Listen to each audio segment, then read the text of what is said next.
सभी को जय जोहार। सबसे पहले मंच पे विराजमान हमारे पुरखे और इस चुनावी आम सभा के पंडाल में उपस्थित सलाना विधानसभा के विधायक एवं मध्य प्रदेश के तमाम पार्टी पदाधिकारी और राजस्थान के पर्यवेक्षक साथी, आप सभी का और इस पंडाल में उपस्थित माता बहन युवा साथियों का मेरी ओर से आपका हार्दिक जोहार, अभिनंदन। सभी साथी अपनी बड़ी बातें रख रहे थे। आप सब लोगों को पता है कि लोकसभा चुनाव 2024 उस परिस्थिति में संपन्न हो रहा है जब देश एक तरफ संकट में है, देश एक तरफ जल रहा है। उसी परिस्थितियों, विकट परिस्थितियों के बीच में हमारा इस देश का आम लोकसभा चुनाव संपन्न हो रहा है। इस चुनाव में तमाम प्रकार के जाति धर्म के लोग अपना अपना प्रतिनिधित्व कर रहे हैं। उसी तरह हमारा मध्य प्रदेश का प्रत्येक युवा, आम जनता, गरीब जनता का नेतृत्व भी अपना प्रतिनिधित्व कर रहा है। तो मैं आप लोगों से कहना चाहूंगा, हम लोग जिस देश में हम लोग रहते हैं, उस देश में हमें आए दिन ये पढ़ाया जाता है कि हमारा भारत देश आजाद हो चुका है, इस देश की जनता खुशहाली में है, सुरक्षित है। ऐसा हम आए दिन टीवी और अखबार में पढ़ पा रहे हैं।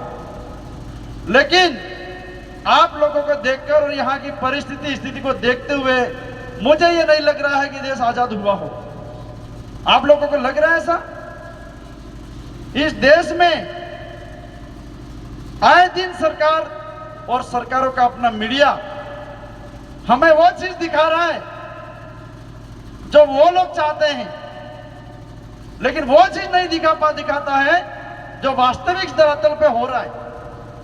तो सबसे पहले मैं सभी मीडिया बंधुओं से मैं कहना चाहूंगा, आपका अपना अस्तित्व है, आपकी अपनी गरिमा है, आपकी अपना स्वाभिमान है।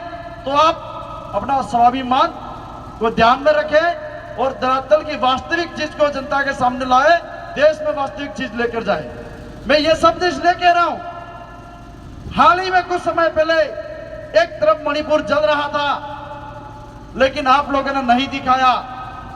पाकिस्तान से सीमा हैदर को दिखाया, लेकिन मणिपुर जल रहा था वो नहीं दिखा पाया। इसलिए हमें दुख होता है। तो मैं आप लोगों को इस मंच के माध्यम से मैं कहना चाहूंगा, इस लोकसभा चुनाव में ये जो जनता बैठी है, ये चुनाव हमारा दिशा और दिशा तय करने वाला है। आने वाले 5 साल में हमारी जनता का, इस क्षेत्र का भविष्य कैसा होगा, हमको कैसी शिक्षा मिलेगी, रोजगार कैसा मिलेगा, स्वास्थ्य कैसा मिलेगा और सिंचाई, बिजली, पानी की सुविधा कैसी मिलेगी और हमारी जिंदगियां कैसी होगी, हमारा भविष्य कैसा होगा, यह चुनाव तय करने वाला है।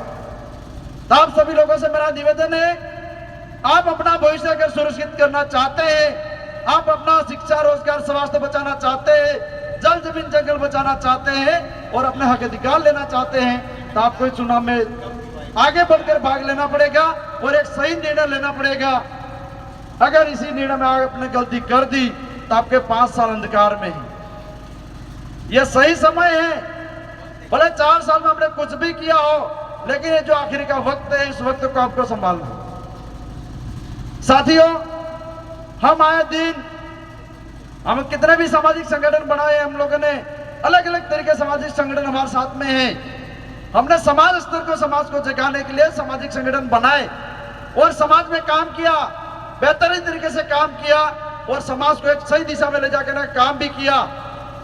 लेकिन हमने समाज स्तर पर लड़ लिया, रोड पर धरने प्रदर्शन कर लिए, रैलियां कर ली, विधानसभा संसद का घेराव भी कर लिया, लेकिन हमारी बात विधानसभा के अंदर और लोकसभा के अंदर, सदन के अंदर नहीं पहुंच पाई।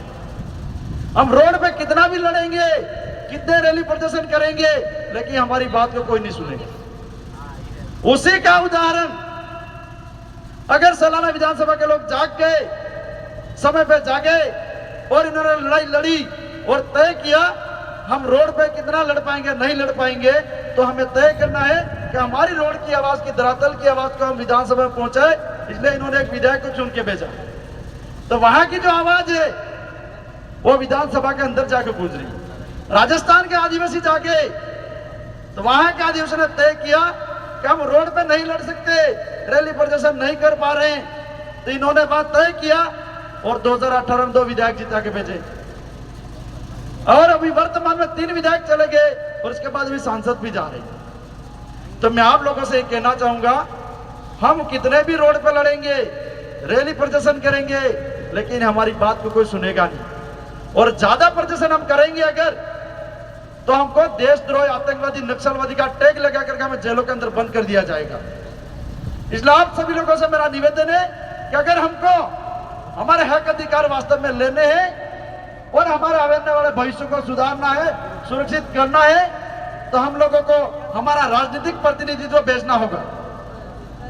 हमारा राजनीतिक प्रतिनिधित्व जब तक विधानसभा और लोकसभा में नहीं पहुंचेगा, तब तक हम लोग इसी तरह रोड पे हमको कुचल दिए जाएंगे और आए दिन हमारे साथ अत्याचार, अन्याय होता रहेगा।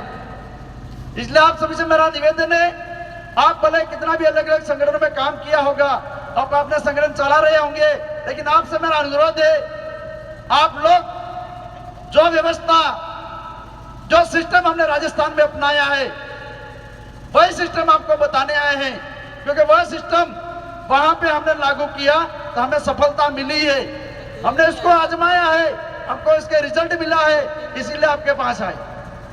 तो आप लोगों के, अगर आप लोग चाहते हैं हमारे इस व्यवस्था के अनुसार अगर यहाँ के लोग चलते हैं, तो आपको भी हम कहना चाहेंगे, आप निश्चिंत रहिए, आपके भी समस्या का समाधान हो जाएगा। और जो समस्या यहाँ पर है, मध्य प्रदेश की जनता की जो समस्या है, वही समस्या राजस्थान, गुजरात, महाराष्ट्र और पूरे देश के आदिवासियों की है।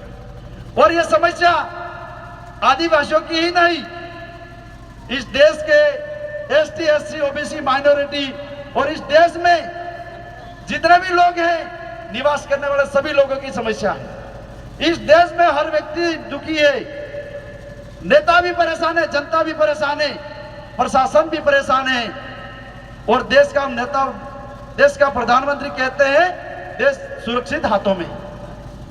आप कल्पना कीजिए, तुलना कीजिए, एक तरफ पूरा देश चल रहा है और दूसरी तरफ देश का प्रधानमंत्री कहता है कि देश सुरक्षित हाथों में। इसलिए आपको सोचना पड़ेगा कि हम लोगों को क्या करना है। इस देश के सरकारों ने बारी बारी से राज किया, देश के आदिवासियों को लूटा, संपत्ति को लूटा, एसटी, एससी, ओबीसी, माइनॉरिटी को भी लूटा, उनको भी परेशान किया और अपने बड़े बड़े धन्नासेठों को इनका घर भरने का काम किया। अडानी, अंबानी के इशारों पे चलने वाली सरकारें हैं। तो हम लोगों को फैसला करना है, इन लोगों ने हमारे साथ जितने अत्याचार, अन्याय करना था, हमको लूटना था, कुचलना था, मारना था, वो सारा इन्होंने कर दिया है।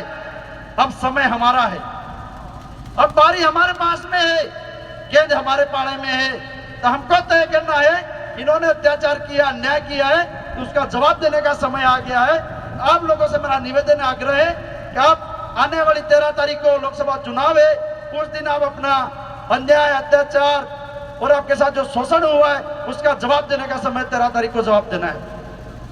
आप लोगों को उस दिन जवाब देना है। शिक्षा, रोजगार, स्वास्थ्य को बचाना है, तो 13 तारीख को आपको बटन दबाने का अधिकार है।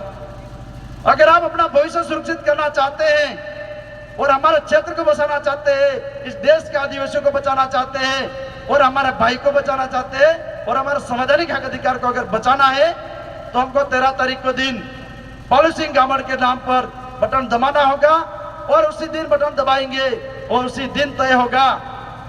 हम तय करेंगे हमारे क्षेत्र की जनता का विकास कौन करेगा, ये हमारे हाथ में है।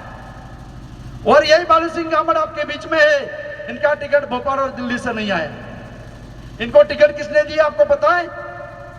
उनका जो टिकट है, उनको प्रतिनिधित्व और नेतृत्व करने का काम किसने दिया है? वो इस बैठी जनता ने और हम लोगों ने तय किया। जब टिकट हम लोगों ने इनको दिया है, तो जिताने की जिम्मेदारी किसकी है? भाई टिकट हमने दिया, इनको आगे हमने किया है, तो जिताने की जिम्मेदारी भी समाज की है। आम गरीब जनता की है, एसटी ओबीसी माइनॉरिटी। इस देश में जो शोषित पीड़ित दलित हैं, जो अत्याचार से पीड़ित है, उन सभी से मेरा आग्रह है, हम सबको साथ में लेकर चलना चाह रहे हैं। इस देश में, इस देश की सरकारों से और पार्टियों से जितने भी लोग परेशान हैं, वो सब हमारे साथ में आ जाइए। हम आपके हक की भी लड़ाई लड़ेंगे, हम मिल के लड़ेंगे और अच्छी सफलता प्राप्त करेंगे और एक अच्छा देश और अच्छा भारत बनाने का काम करेंगे और इस देश की जनता को एक अच्छा संदेश देंगे और एक स्वर्णिम भारत बनाएंगे। लेकिन उसके लिए हम लोगों को करना है, वक्त आया है 13 तारीख को, उस वक्त को संभालना है। अगर उस दिन आपने गलती कर ली, 5 साल और ठोकरे खाओगे।